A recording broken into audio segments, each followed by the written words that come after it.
ഈ border line പേഴ്സണാലിറ്റിയിൽ actually അവർ ഭയങ്കര dramatic ആയിരിക്കും. ഭയങ്കര ഫ്രീക്വന്റ് ആയിട്ട് അവർ എന്തെങ്കിലും പിണങ്ങി കഴിഞ്ഞ് കഴിഞ്ഞാൽ അപ്പൊ കൈമുറിക്കുക. ആ ഒരു ഇമോഷണൽ പെയിൻ കുറയ്ക്കാൻ വേണ്ടിയിട്ട് അവർ ചെയ്യുന്നതാണ് ചുമ്മാ ഇങ്ങനെ കൈമുറിക്കുക, നമ്മളെ തന്നെ വേദനിപ്പിക്കുക. ഇതിന് വേറൊരു സൈൻ എടുത്ത് ഞാൻ പറഞ്ഞു കഴിഞ്ഞാൽ പിന്നെ ചില എന്റെ ആൾക്കാർ പൊങ്കാലിടും. ഇതിന്റെ അത് ചില ഈ മൾട്ടിപ്പിൾ ഇയറിംഗ് സൈൻ എന്നൊക്കെ പറഞ്ഞിട്ടുണ്ട്. ചില ആൾക്കാർ ഭയങ്കരമായിട്ട് മൊത്തം ഇയർ ലോബില് ഇങ്ങനെ ഇയറിംഗ്സ് ചെയ്യുമ്പോൾ ഇവർക്കൊക്കെ ഈ ഉടുത്തൊരുങ്ങാനൊക്കെ ഭയങ്കര ഇതായിരിക്കും. കാരണം ഇത് ഹിസ്ട്രോണിക് പേഴ്സണാലിറ്റിയിലാണ് അത് കൂടുതലും കാണുന്നത്. ഒരു നിയർ ബൈ സ്ഥലത്ത് ആരും സൈക്കാട്രിസ്റ്റിനെ അല്ലെങ്കിൽ സൈക്കോളജിസ്റ്റിനെ കാണാനോ പോവില്ല. അതെ, അവർ താമസിക്കുന്ന സ്ഥലത്ത് അടുത്ത് പോവില്ല, കാരണം പരിചയമുള്ള ആൾക്കാരായിരിക്കും. അങ്ങനെ പല പേഷ്യൻസും നിർത്തി പോയിട്ടുണ്ട്. What is OCD in thoughts?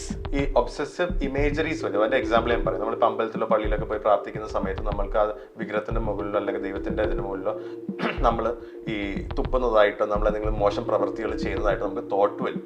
അപ്പോൾ നമ്മൾ അയ്യോ ഞാൻ അങ്ങനെ ചിന്തിച്ചല്ലോ, എനിക്കത് പാപം വരും, ദൈവകോപം വരും എന്ന് പറഞ്ഞിട്ട് ഞാൻ ഒരു 100 പ്രാവശ്യം പ്രാർത്ഥിക്കണം. എന്നാൽ മാത്രമേ ആ പാപം മാറുള്ളൂ. അല്ലെങ്കിൽ 50 പ്രാവശ്യം ഞാൻ തൊട്ട് ഇത് ചെയ്യണം. അങ്ങനെ ചെയ്യണം. അതാണ് compulsive act. Actually first ADHD ഒരു കുട്ടികളുടെ അസുഖമല്ല. ADHD കുട്ടികൾ കാണുമെങ്കിലും ഒരു 70% കുട്ടികളിലെ ഇത് അഡൽട്ട് പോപ്പുലേഷനിലോട്ട് ട്രാൻസ്ഫർ ചെയ്യും അസുഖം. Inflated self esteem. ഞാനാണ് ഈ ലോകത്തെ ഏറ്റവും വലിയ ആള്, എന്നിൽ മുകളിൽ ആരുമില്ല, ഞാൻ പറയുന്ന എല്ലാവരും അനുസരിച്ചോണം. അതാണ് ഏറ്റവും ഒരു ക്ലാസിക്കൽ സൈൻ ഓഫ് നാർസിസിസം. എപ്പോഴും ഒരു സംശയത്തിലാണ് അവരെല്ലാം ചെയ്യുന്നത് നോക്കുന്നത്. അറിവിനെ ആയുധമാക്കി യുദ്ധം ചെയ്യാൻ നിങ്ങൾ തയ്യാറാണോ? എങ്കിൽ ബാറ്റിൽ ഓഫ് ബ്രെയിൻസ്, ഇത് അറിവിന്റെ മഹായുദ്ധം, നവംബർ 30 നമ്മുടെ കൊച്ചിയിൽ. പ്രായഭേദമന്യേ 2 പേരടങ്ങുന്ന ടീമുകൾക്ക് ഈ ഷോയിൽ പങ്കെടുക്കാം. പങ്കെടുക്കാൻ താല്പര്യമുണ്ടെങ്കിൽ നിങ്ങൾ ചെയ്യേണ്ടത് ഇത്ര മാത്രം: താഴെ കാണുന്ന നമ്പറിൽ നിങ്ങളുടെ ഡീറ്റെയിൽസ് എത്രയും പെട്ടെന്ന് വാട്സ്ആപ്പ് ചെയ്യുക.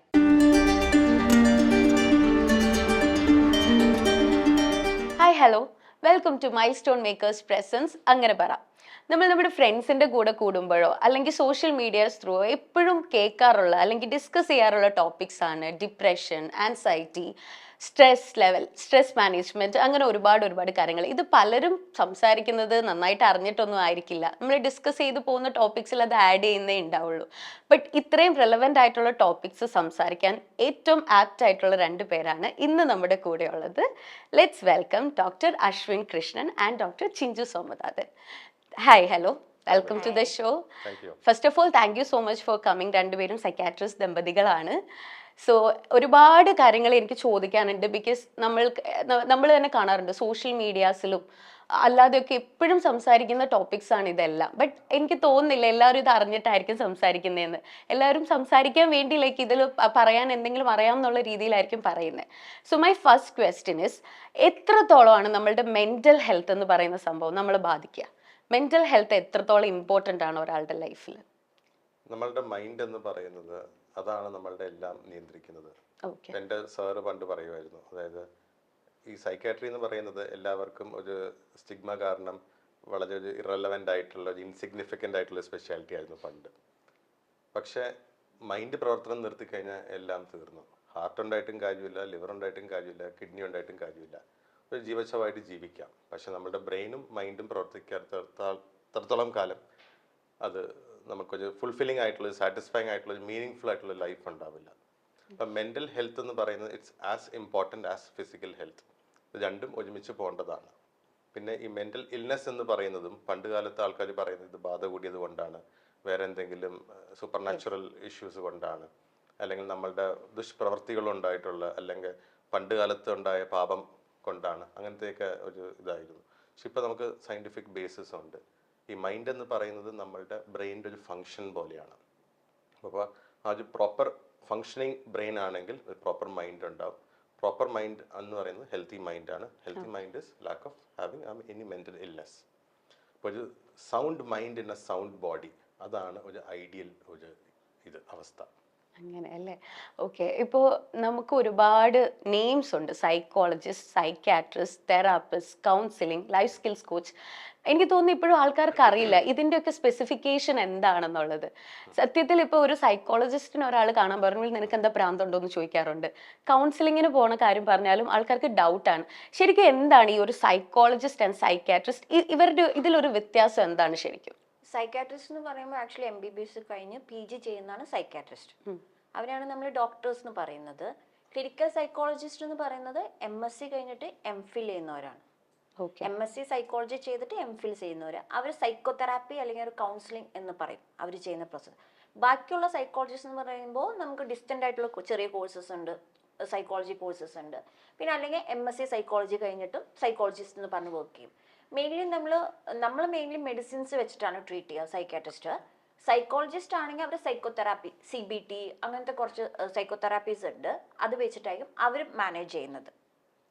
അങ്ങനെയാണ് അത് രണ്ടും തമ്മിലുള്ള ഡിഫറൻസ്. പലർക്കും ഇപ്പോഴും ഈവൻ സൈക്കാട്രിസ്റ്റിനെ കാണാനാണെങ്കിലും ഒരു മടിയുള്ള ഒരു ടൈം ഉണ്ടായിരുന്നു നമുക്ക്. അത് ആൾക്കാർ അറിഞ്ഞാൽ എന്ത് വിചാരിക്കുന്നു, ഇപ്പോഴും അങ്ങനെ ഉണ്ടോ നമ്മളുടെ സൊസൈറ്റിയിൽ? ഡെഫിനറ്റ്ലി ഉണ്ട് അല്ലേ? സ്റ്റിൽ നിങ്ങൾ അത് ഫേസ് ചെയ്യുന്നുണ്ടാവും അല്ലേ? ഓക്കെ. ഇപ്പൊ ഒരു നിയർ ബൈ സ്ഥലത്ത് ആരും സൈക്കാട്രിസ്റ്റിനെ അല്ലെങ്കിൽ സൈക്കോളജിസ്റ്റിനെ കാണാനോ പോവില്ല.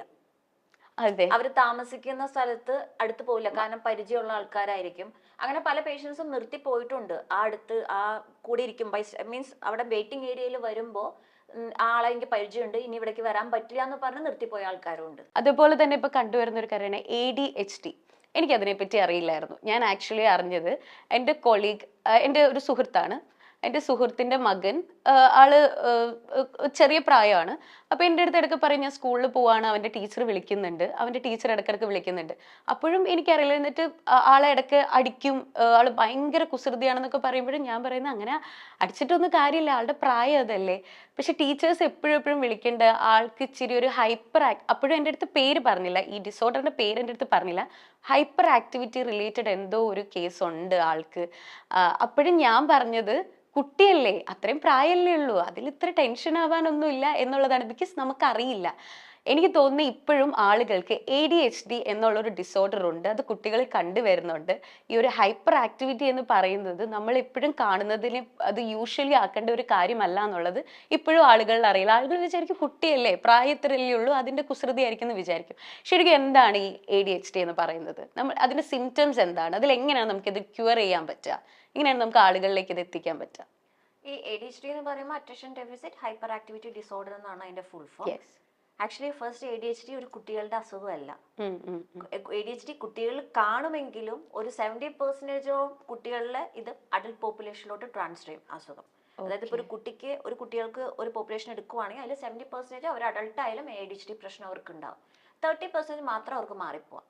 ഓക്കെ. അപ്പൊ ആക്ച്വലി ഇപ്പൊ ഒരു കുട്ടി, അതായത് നമുക്ക് ഇപ്പൊ അവയർനെസ് ഒന്നും ഇല്ലാത്ത ഒരു പാരന്റ് ഒരു 8th സ്റ്റാൻഡേർഡ് 9th സ്റ്റാൻഡേർഡ് ആകുമ്പോൾ നമ്മുടെ അടുത്ത് ഒരു കുട്ടീനെ കൊണ്ടുവരുവാണ്, ഇവൻ പഠിക്കുന്നില്ല.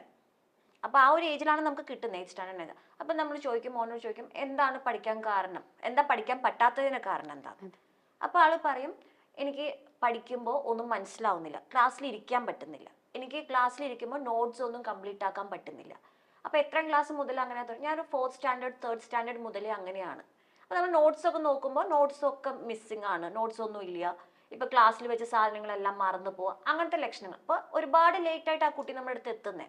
പക്ഷെ ആ കുട്ടീനെ നമ്മളൊരു 3rd സ്റ്റാൻഡേർഡിൽ വെച്ച് അത് ഐഡന്റിഫൈ ചെയ്യുവാണെങ്കിൽ ആ കുട്ടിക്ക് ആ സപ്പോർട്ട്, മെഡിക്കൽ സപ്പോർട്ട് കൊടുക്കുക, അല്ലെങ്കിൽ ബാക്കി ഒക്യുപേഷണൽ തെറാപ്പി, സൈക്കോതെറാപ്പി അങ്ങനെ എല്ലാം കൊടുക്കുവാണെങ്കിൽ ആ കുട്ടിയുടെ ആ ഒരു അക്കാഡമിക് ലെവൽ 3rd സ്റ്റാൻഡേർഡ് മുതൽ നമ്മൾ ഐഡന്റിഫൈ ചെയ്താൽ അത് മാറിപ്പോന്ന് വെച്ചാൽ അത് കൺട്രോൾ ചെയ്ത് കുട്ടിക്ക് പഠിക്കാൻ പറ്റും. പക്ഷെ സാധാരണ പാരന്റ്സ് എന്താ വിചാരിക്കും, അവന് മടിയാണ് അതുകൊണ്ട് അവൻ പഠിക്കുന്നില്ല. പക്ഷെ ആരും എന്തുകൊണ്ട് ഒരു കുട്ടി പഠിക്കുന്നില്ല എന്ന് ആലോചിക്കുന്നില്ല. ഫസ്റ്റ് നമ്മൾ എന്തുകൊണ്ട് ഒരു കുട്ടി പഠിക്കുന്നില്ല എന്നാണ് നമ്മൾ ആലോചിക്കേണ്ടത്. എന്തെങ്കിലും വേറെ റീസൺസ് ഉണ്ടോ, പഠിക്കാനുള്ള വൈകല്യം, ലേണിംഗ് ഡിസബിലിറ്റി എന്ന് പറയും അതിനെ. അത് IQ അല്ല, വേറെ ഒരു പോർഷൻ ഓഫ് ഇതാണ്. IQ അല്ല, നോർമൽ IQ ഉള്ള കുട്ടികൾക്ക് കാണുന്നതാണ് ലേണിംഗ് ഡിസബിലിറ്റി. ചിലവർക്ക് IQ ഒരു ബോർഡർ ലൈൻ IQ ആയിരിക്കാം, അത് നമുക്ക് ഐഡന്റിഫൈ ചെയ്യണമെന്നില്ല, പാരന്റ്സ് പെട്ടെന്ന് ഐഡന്റിഫൈ ചെയ്യുന്നത്. ഇങ്ങനെ എന്ത് കോഴ്സ് കൊണ്ടാണ് പഠിക്കാത്തതെന്ന് ആരും അറിയുന്നില്ല. അതാണ് മെജോറിറ്റി കുട്ടികളിലും കാണുന്ന ഒരു പ്രശ്നം. അവരാകെ ബോധർ ചെയ്യുന്ന 9th സ്റ്റാൻഡേർഡ് വരുമ്പോഴാണ്, അല്ലെങ്കിൽ 10th സ്റ്റാൻഡേർഡ് വരുമ്പോഴാണ്. അപ്പോഴേക്കും കുട്ടിയുടെ അക്കാഡമിക്സ് എടുക്കുന്നത് 3rd സ്റ്റാൻഡേർഡ് 2nd സ്റ്റാൻഡേർഡ് ലെവലിലായിരിക്കും. അതൊരു ലാക്ക് ഓഫ് അവയർനെസ് കൊണ്ടാണ് ഇത് കൂടുതലായിട്ട് സംഭവിക്കുന്നത്. എക്സാക്ട്ലി. ഇവൻ അതാണ് ഞാൻ പറഞ്ഞത്, നമ്മളുടെ സൊസൈറ്റി അങ്ങനെ പറയുള്ളൂ, ലൈക്ക് അതിനെന്തിനാ ആശുപത്രി കാണിക്കുന്നൊക്കെ ആവശ്യം എന്താ, കൊച്ചല്ലേ എന്നല്ലേ പറയുള്ളൂ. പിന്നെ ഒരു പ്രശ്നം എന്ന് പറയുന്നത് ഈ ഗ്രാൻഡ് പാരന്റ്സ്. ഇപ്പൊ ഒരു അമിതമായ ഒരു കുസൃതി കാണിക്കുന്ന കുട്ടിയാണെങ്കിൽ ഗ്രാൻഡ് പാരന്റ് പറയും ഇങ്ങനെയാണ് കുട്ടികള്, അവന്റെ ഫാദർ അങ്ങനെയായിരുന്നു, അച്ഛൻ അങ്ങനെയായിരുന്നു, അത് മാറും. അപ്പൊ മദർ അവിടെ സൈലന്റ് ആയി, മദറിന് എന്താ ചെയ്യേണ്ടത് നെക്സ്റ്റ് അതറിയുന്നില്ല. അപ്പൊ മദർ പറയും അപ്പൊ കുറച്ചും കൂടി വെയിറ്റ് ചെയ്യും, പക്ഷെ അത് കഴിഞ്ഞിട്ട് ഇത് മോശമാവുന്നു, അങ്ങനെ അങ്ങനെ കുറച്ച് നാൾ കഴിയുമ്പോഴാണ് അവർക്ക് പിന്നെ ഒരു അവയർനെസ് കിട്ടുന്നത്. ഇതിന്റെ കോഴ്സ് എന്തായിരിക്കും? ലൈക്ക് അവരുടെ എൻവയോൺമെന്റ് ആയിരിക്കും ഇതിന്റെ കോഴ്സ് എന്തായിരിക്കും ഇതിന്റെ? ഇപ്പൊ ചിഞ്ചു പറഞ്ഞതുപോലെ ADHD ചെറിയ പ്രായം മുതൽ കണ്ടുവരുന്ന ഒരു ഡിസോർഡർ ആണ്. അസുഖം എന്ന് നമുക്ക് പറയാൻ പറ്റില്ല, ഡിസോർഡർ ആണ്. ബട്ട് അത് അഡൽട്ട്ഹുഡിലോട്ടും അത് പെർസിസ്റ്റ് ചെയ്യും. അപ്പോഴാണ് അഡൽട്ട് ADHD എന്ന് പറയുന്നത്. Basically it is called as a developmental disorder. ADHD, autism എല്ലാം ഒരു സ്പെക്ട്രത്തിൽ വരുന്നതാണ്. പക്ഷേ ADHD അത്ര സിവിയർ ആയിട്ടുള്ള ഒരു കണ്ടീഷൻ അല്ല. ഇപ്പൊ കുറച്ച് മാസങ്ങൾക്ക് മുമ്പ് ഒരു വലിയൊരു നടൻ ഇതിനെപ്പറ്റി ഒരു ഇനോഗ്രേഷൻ പറഞ്ഞിട്ടുണ്ട്. എനിക്ക് ADHD ആണ് ഇപ്പോഴാണ് ഡയഗ്നോസ് ആയത്. അതിൽ പിന്നെയാണ് ആൾക്കാർക്ക് അത് എന്താണെങ്കിലും മനസ്സിലായത്. അതിനുശേഷം ഇങ്ങനെയൊക്കെ ഉണ്ടല്ലേ. അതിനുശേഷം പേഷ്യൻസിന്റെ ഞങ്ങളോട് ഇതിനെ പറ്റി ഡൗട്ട് ഉള്ള ആൾക്കാരുടെ വരവും വല്ലാണ്ട് കൂടി. അപ്പൊ thanks to him for that. ഇതേപോലെ തന്നെ ഇപ്പൊ കണ്ടുവരുന്ന ഒരു കാര്യമാണ് borderline personality. Mood swings എനിക്ക് തോന്നുന്നു ഇതിൽ ഒരുപാട് ക്രൈറ്റീരിയാസ് ഉണ്ട്. ഇപ്പൊ നമ്മൾ ADHD പറ്റി പറഞ്ഞപ്പോൾ അതിൽ ഈ ഹൈപ്പർ ആക്ടിവിറ്റി മാത്രമല്ല കുറേ ഉണ്ട്. പക്ഷെ അതിലൊരു ഹൈപ്പർ ആക്ടിവിറ്റി ഒറ്റ കാര്യമാണെങ്കിൽ നമ്മൾ ADHD ആണെന്ന് പറയും. അതുപോലെ തന്നെ മൂഡ് സ്വിങ്സിന്റെ കാര്യം പറഞ്ഞാൽ എനിക്ക് മൂഡ് സ്വിങ്സ് എപ്പോഴും ഭയങ്കരമായിട്ട് മാറിക്കൊണ്ടിരിക്കുക പറഞ്ഞാൽ എനിക്ക് ബോർഡർ ലൈൻ പേഴ്സണാലിറ്റി ആണ് പറയും. അപ്പൊ എന്താണ് ഈ ബോർഡർ ലൈൻ പേഴ്സണാലിറ്റി? എന്താണ് അത് ഉദ്ദേശിക്കുന്നത്? ഈ ബോർഡർ ലൈൻ നമ്മൾ ആക്ച്വലി പേഴ്സണാലിറ്റി ഡിസോർഡറിൽ വരുന്നതാണ് ഒരു ബോർഡർ ലൈൻ പേഴ്സണാലിറ്റി എന്ന് പറയുമ്പോൾ. അതിന് നമുക്ക് കുറച്ചൊരു 4 പേഴ്സണാലിറ്റീസ് ഒരുമിച്ച് ക്ലസ്റ്റർ ബി പേഴ്സണാലിറ്റി എന്ന് വേണമെങ്കിൽ പറയാം, കാറ്റഗറൈസ് ചെയ്യുമ്പോൾ. ഈ ബോർഡർ ലൈൻ പേഴ്സണാലിറ്റിയിൽ ആക്ച്വലി അവർ ഭയങ്കര ഡ്രാമാറ്റിക് ആയിരിക്കും. എന്ത് കാര്യം ഉണ്ടായാലും ഭയങ്കര ഡ്രാമാറ്റിക് ആയിട്ട് ഓവർലി നമ്മളെല്ലാം എപ്പോഴും റിലേഷൻഷിപ്സിൽ അല്ലാതെ ആണെങ്കിൽ എപ്പോഴും ഡ്രാമാറ്റിക്കലി അവർ അതായത് പേഴ്സണാലിറ്റി എന്ന് പറയുമ്പോൾ ഒരു പാർട്ടിൽ മാത്രമല്ല, പൊതുവെ കാരണം നമ്മുടെ പേഴ്സണാലിറ്റി ആണ് അത് ഒരാളുടെ അടുത്ത് മാത്രമല്ല, ബേസിക്കലി നമ്മൾ അങ്ങനെയായിരിക്കും. ഭയങ്കര ഡ്രാമാറ്റിക് ആയിരിക്കും. പിന്നെ ഇടയ്ക്കിടയ്ക്ക് ഭയങ്കര ഫ്രീക്വന്റ് ആയിട്ട് അവർ എന്തെങ്കിലും പിണങ്ങി കഴിഞ്ഞ് കഴിഞ്ഞാൽ അപ്പൊ കൈമുറിക്കുക, അങ്ങനത്തെ ഭയങ്കര സെൽഫ് ഹാർമിങ്, സൂയിസൈഡൽ അല്ല, അത് ആ ഒരു പെയിൻ റിലീസ് ചെയ്യുന്ന, അതായത് നമ്മൾ കട്ട് ചെയ്യുമ്പോൾ നമുക്കൊരു എൻഡോഫിൻ എന്ന് പറഞ്ഞ ഒരു സാധനം റിലീസ് ചെയ്യും. അപ്പൊ അത് നമ്മുടെ ബ്രെയിൻ ഒന്ന് സ്റ്റിമുലേറ്റ് ചെയ്യും. അപ്പൊ ആ ഒരു ഇമോഷണൽ പെയിൻ കുറയ്ക്കാൻ വേണ്ടിയിട്ട് അവർ ചെയ്യുന്നതാണ് ചുമ്മാ ഇങ്ങനെ കൈമുറിക്കുക, നമ്മളെ തന്നെ വേദനിപ്പിക്കുക. കാരണം ആ ഒരു ആ ഒരു തോട്ടില് ആ ഒരു സ്ട്രെസ് കുറയ്ക്കാൻ വേണ്ടിയിട്ട് അങ്ങനത്തെ ഒരു. പിന്നെ മൾട്ടിപ്പിൾ റിലേഷൻഷിപ്സ്, അതായത് ഒരു റിലേഷൻഷിപ്പിൽ തന്നെ സ്റ്റിക്ക് ഓൺ ചെയ്യത്തില്ല. ഒരു റിലേഷൻഷിപ്പിൽ നിൽക്കും, അത് ശരിയാവുന്നില്ല, പിന്നെ അടുത്ത റിലേഷൻഷിപ്പിൽ നിൽക്കും, അങ്ങനെ. പിന്നെ ഒരു ഇറാറ്റിക് ബിഹേവിയർ എന്ന് വെച്ച് കഴിഞ്ഞാൽ നമുക്ക് ഒട്ടും പ്രെഡിക്റ്റ് ചെയ്യാൻ പറ്റില്ല എങ്ങനെയായിരിക്കും, ഒരു കൺസിസ്റ്റന്റ് ആയിരിക്കില്ല ഒരു സ്വഭാവത്തിൽ. എങ്ങനെയായിരിക്കും അവർ ബിഹേവിയേഴ്സ് എങ്ങനെയായിരിക്കും നമുക്കൊരു കൺസിസ്റ്റൻസി തോന്നത്തില്ല. ഒരു കാര്യത്തിൽ ഒരു പങ്ക്ച്വാലിറ്റി, അങ്ങനത്തെ ഒരു ഭയങ്കര മെസ്സി ആയിരിക്കും മൊത്തത്തില്. ഇതൊക്കെയാണ് നമ്മൾ ബോർഡർ ലൈനിൽ കൂടുതലായിട്ടും പറയാം. നമ്മൾ ഇറാറ്റിക് ആൻഡ് ഡ്രാമാറ്റിക് എന്നാണ് ഇതിനെ പറയുന്നത്. അതെ, അപ്പൊ ഇവർക്ക് ഭയങ്കര ഫ്രസ്ട്രേഷൻ ടോളറൻസ് ഒക്കെ ഭയങ്കര കുറവായിരിക്കും. പെട്ടെന്ന് അവരുടെ മൂഡ് ടേക്ക് ഓഫ് ആകും. പിന്നെ ഭയങ്കര റിജക്ഷൻ സെൻസിറ്റിവിറ്റി, ആരെങ്കിലും അവരെ അവഗണിക്കുന്നു എന്നൊക്കെ തോന്നിക്കഴിഞ്ഞാൽ അവർക്ക് സഹിക്കത്തില്ല. പിന്നെ ക്രിറ്റിസിസം ഒട്ടും അക്സെപ്റ്റ് ചെയ്യാൻ പറ്റില്ല. അങ്ങനെയൊക്കെ വരുമ്പോഴത്തേക്കും ഭയങ്കരമായിട്ട് റിയാക്ട് ചെയ്യും. ആ റിയാക്ട് ചെയ്യുന്നത് ചിലപ്പോൾ എക്സ്ട്രീംസ് ആവാം. പിന്നെ അവരുടെയൊക്കെ കൈയൊക്കെ നോക്കിക്കഴിഞ്ഞ് കഴിഞ്ഞാൽ മൊത്തം ഇങ്ങനെ പാടുണ്ടാവും. ഈ മരിക്കാനുള്ള ആൾക്കാരാണെങ്കിൽ ഇവിടെ കട്ട് ചെയ്യത്തുള്ളൂ, ഇത് ഇവിടേക്ക് കട്ട് ചെയ്യത്തുള്ളൂ. പെയിൻ റിലീഫ്, ആ മെന്റൽ പെയിൻ അല്ലെങ്കിൽ ഇമോഷണൽ പെയിൻ റിലീവ് ചെയ്യാൻ വേണ്ടിയിട്ടാണ് അങ്ങനെ ചെയ്യുന്നത്. പിന്നെ ഇതിന് വേറൊരു സൈൻ ഉണ്ട്. ഇപ്പം ഞാൻ പറഞ്ഞു കഴിഞ്ഞാൽ പിന്നെ ചിലപ്പോൾ എൻ്റെ ആൾക്കാർ പൊങ്കാലിടും. ഇതിൻ്റെ അത് ചില ഈ മൾട്ടിപ്പിൾ ഇയറിംഗ് സൈൻ എന്നൊക്കെ പറഞ്ഞിട്ടുണ്ട്. അതായത് ചില ആൾക്കാർ ഭയങ്കരമായിട്ട് മൊത്തം ഇയർ ലോബിൽ ഇങ്ങനെ ഇയറിങ്സ് ചെയ്യുമ്പോൾ ഇവർക്കൊക്കെ ഈ ഉടുത്തൊഴുങ്ങാനൊക്കെ ഭയങ്കര ഇതായിരിക്കും. കാരണം ഇത് ഹിസ്ട്രോണിക് പേഴ്സണാലിറ്റിയിലാണ് അത് കൂടുതലും കാണുന്നത്. ഞാൻ പറഞ്ഞു വരുന്നത് ഇതെല്ലാം അബ്നോർമൽ ആണെന്നല്ല, ഇതെല്ലാം ഒരു സ്വഭാവ രീതികളാണ്, ഇതൊന്നും ഡിസോർഡർ അല്ല. ബട്ട് അങ്ങനെ വരുമ്പോൾ അതൊക്കെ ഇതിൻ്റെ സട്ടിൽ ഇൻഡിക്കേറ്റേഴ്സ് ആണ്. ഇമോഷണൽ ഡിസ്റെഗുലേഷൻ ഉണ്ടാവാൻ ചാൻസ് ഉള്ള ആൾക്കാരിലാണ്. കാരണം അവർ ചിന്തിക്കാതെ ആയിരിക്കും മിക്ക കാര്യങ്ങളും ചെയ്യുന്നത്. ചിന്തിച്ചിട്ടായിരിക്കത്തില്ല പ്രവർത്തിക്കുന്നത്, ഇമ്പൾസീവ് ആയിരിക്കും. അല്ല ഉദ്ദേശിക്കുന്നത്. ബട്ട് ലൈക്ക് എനിക്ക് മനസ്സിലായി. ഇപ്പൊ ഇവിടെ ഫുൾ ഇങ്ങനെ ആവുമ്പോ എനിക്ക് തോന്നുന്നു നമ്മൾ ഈ പറഞ്ഞതുപോലെ ഈ പെയിനിന്റെ കാര്യം കൂടി ചിലപ്പോ അതിൽ വന്നേക്കാം. മേ ബി നമ്മൾക്ക് അറിയില്ല, ബട്ട് നമ്മളത് പറയുന്നതാണ്, അതും അങ്ങനെ ആയേക്കാം. അപ്പൊ എന്തുകൊണ്ടായിരിക്കും ഇത് വരുന്നതിന്റെ ഒരു റീസൺ എന്തായിരിക്കും? പേഴ്സണാലിറ്റി ഭയങ്കര കോമൺ ആണ്. ചിലപ്പോ നമുക്കും എനിക്കൊക്കെ ഉണ്ടായേക്കാം. 75% ആൾക്കാർക്കും ആളുകളിലും സ്ത്രീകളിലാണ് അത് കാണുന്നത്. ആണുങ്ങളിലും ബോർഡർ ലൈൻ പേഴ്സണാലിറ്റി വളരെ കുറവാണ്. കൂടുതലും ജനറ്റിക് ആയിട്ടുള്ള ഒരു പ്രീഡിസ്പോസിഷൻ ബോർഡർ ലൈൻ പേഴ്സണാലിറ്റിയിൽ കാണാറുണ്ട്. അതാണ് മെയിൻ ആയിട്ടുള്ളത്.